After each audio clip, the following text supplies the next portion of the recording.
नमस्कार सगळ्या पत्रकार मित्रांना. गेल्या महिन्यामध्ये 13 जानेवारी 2026 रोजी या ठिकाणी एक पत्रकार परिषद घेतली होती. त्यामध्ये मी MIDC बद्दलचे काही विषय घेतले होते.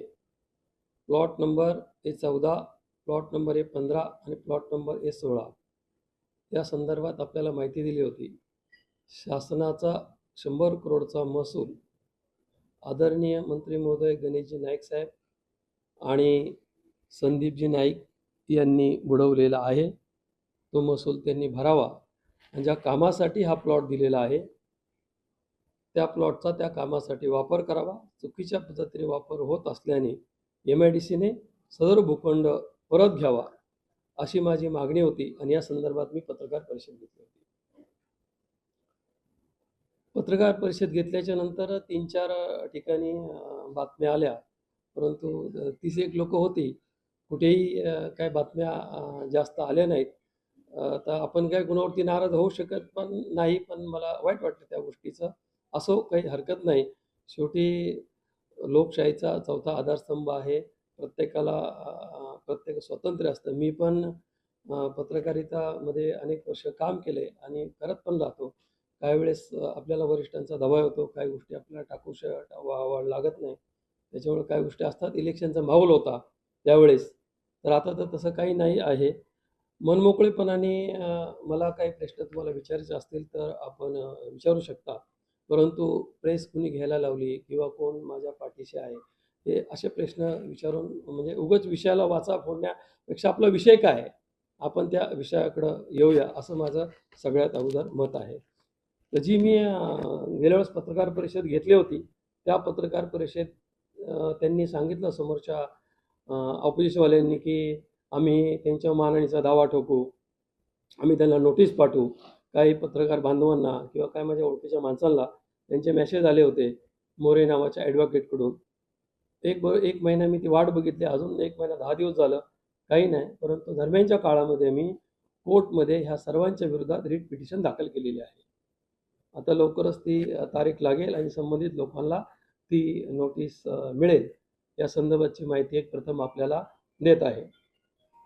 दुसरा विषय जो आजचा आहे प्रमुख, आजच्या विषयामध्ये राज्याचे वनमंत्री आदरणीय गणेश नाईक साहेब यांची मुरबाड येथे गट क्रमांक 426 ब, गट क्रमांक 398 ब, गट क्रमांक 498 ब, गट क्रमांक 428 अ, गट क्रमांक 430 अ, गट क्रमांक 431, गट क्रमांक 433 या सर्व गट क्रमांकांना महाराष्ट्र खाजगी वने अधिनियमातील तरतूद अधीन असे सातबाऱ्यावरती आहे. हे लेटेस्ट सातबारे सगळे आपल्याकडे त्यांचे आहेत आणि ह्या सातबाऱ्याचे भोगवटाधारक आदरणीय गणेश नाईक साहेब स्वतः आहेत. माझं असं म्हणणं आहे की जर वनमंत्री जर वन लागलेल्या जमिनीचा वापर होत असेल ही अत्यंत खेदजनक गोष्ट आहे. त्यासाठी मी माननीय जिल्हाधिकारी साहेब यांनाही पत्र दिलेलं आहे. आदरणीय वनमंत्री साहेब यांनाही यांना 2 वेळा पत्र दिलेलं आहे. एक 8/12/2025, एक 13/1/2026 असं 2 वेळा त्यांना पत्र दिलेलं आहे. ठाणे जिल्हाधिकारी यांच्याकडून आपल्या पत्राला उत्तर 13/12/2025 आलं. त्याच्यानंतर मी त्यांना परत पत्र दिलं की आपण जे पत्र पाठवलेलं आहे त्याच्यावरती तात्काळ पुढे कारवाई करा. तसं वन खात्याने प्रोसेस चालू केलेली आहे, पण ती कारवाई खूप संत गतीने होत आहे. कारण त्या खात्याचेच मंत्री आहेत आणि तेच भोगवटाधारक आहेत. त्याच्यामुळे काय होत नाही, म्हणून प्रसार माध्यमांसमोर ही सर्व गोष्ट आपल्याला सांगायची आहे. म्हणून हा एक विषय आपल्यासमोर मांडत आहे. दुसरा जो विषय आहे की आदरणीय नाईक साहेब यांनी भूखंड क्रमांक 10A आणि याच्यामध्ये 2 ऑफिस घेतलेले आहेत. ऑफिस तर कोणी घेऊ शकतो, प्रॉपर्टी काही त्याच्यामध्ये प्रॉब्लेम नाही, पण गणा एंटरप्राइजेस ह्या नावाने घेतलेले आहे त्यांनी.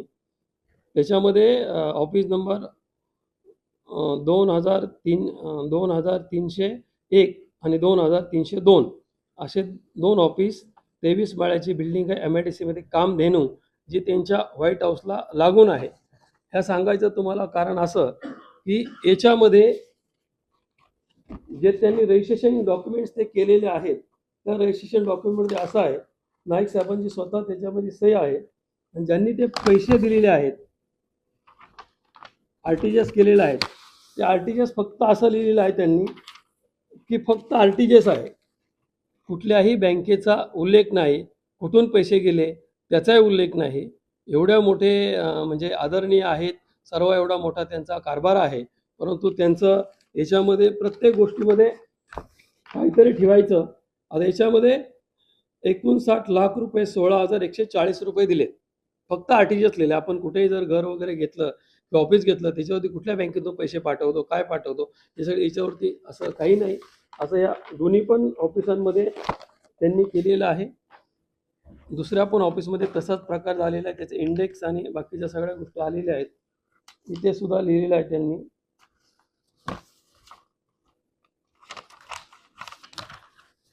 हे तर 74 लाख रुपये 19,307 याच्यावर पण फक्त आरटीजीएस लिहिलेलं आहे. आता म्हणजे माझा प्रश्न आहे की हे पेमेंट केले की नाही, का फक्त MIDC मध्ये 23 माळ्याच्या बिल्डिंग बांधून व्यवसाय बंद करून हे ऑफिस काय गिफ्ट घेतलंय की कसं घेतलंय याची शहानिशा व्हावी, हे सुद्धा आपल्यासमोर या माध्यमातून मांडत आहोत आणि या दोन विषयासाठी आजची पत्रकार परिषद घेतलेली आहे.